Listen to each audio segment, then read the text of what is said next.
Hello students, आज मैं आपको क्लासिफिकेशन ऑफ पॉलीगॉन्स बता रही हूँ। पार्ट 1 मैंने कल बता दिया। आज based on measures of the sides है, ठीक है। Polygons can also be classified based on the measure of there sides into regular and irregular. तो दो टाइप के होगा अगर हम मतलब साइड के बेसिस पे देखें तो रेगुलर और इरेगुलर, ठीक है। Irregular polygon is a polygon in which all sides are equal in length, तो हम उसे बोल देंगे इक्विलेटरल, क्योंकि लेटरल का मतलब साइड है, ठीक है। और all interior angles are equal measure, ठीक है। तो हो गया इक्वी एंगुलर। यहाँ पे देखो, ये मैंने डायग्राम बनाया है, ये एक रेगुलर पॉलीगॉन है।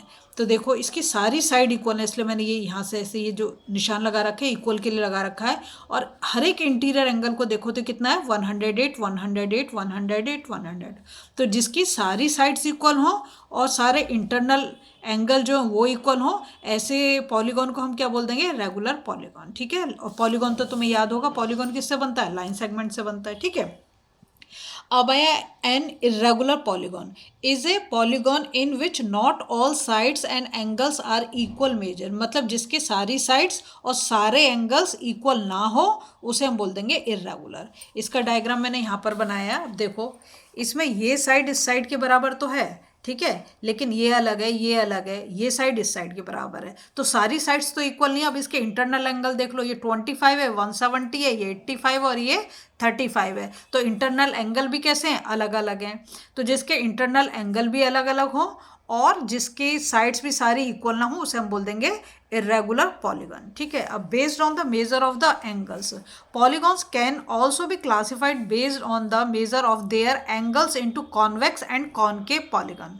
कॉन्वेक्स क्या होगा और कॉनकेव क्या होगा। देखो एक convex polygon is a polygon in which all interior angles measure less than 180, मतलब उसके सारे एंगल कितने होने चाहिए, लेस देन 180 से कम होना चाहिए। देखो यहाँ मैं दिखा रही हूँ, कॉन्वेक्स ही मैंने डायग्राम बना रखा है। देखो ये 100 है, ये 40 है, ये 100 और ये 120 है। तो इसके सारे एंगल इक्वल नहीं है, सब अलग अलग है। और सारे एंगल कितने हैं, लेस देन 180। अगर सारे एंगल लेस देन 180 है तो हम उसको बोल देंगे कॉन्वेक्स पॉलीगॉन, ठीक है। अब आया कॉनकेव।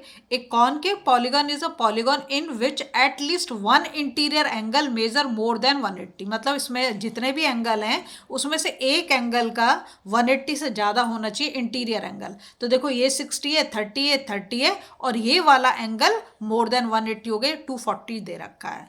तो अगर एक एंगल, एक इंटीरियर एंगल मोर देन 180 है तो उसको हम बोलेंगे कॉनकेव पॉलीगॉन, ठीक है। और कॉन्वेक्स में क्या होना चाहिए, कॉन्वेक्स में होना चाहिए कि सारे एंगल जो हैं वो 180 से कम ही आने चाहिए, कोई भी 180 से ज़्यादा नहीं होना चाहिए। अगर आपको वीडियो समझ आ रही है प्लीज़ लाइक शेयर सब्सक्राइब कर दें, फॉलो जरूर करें।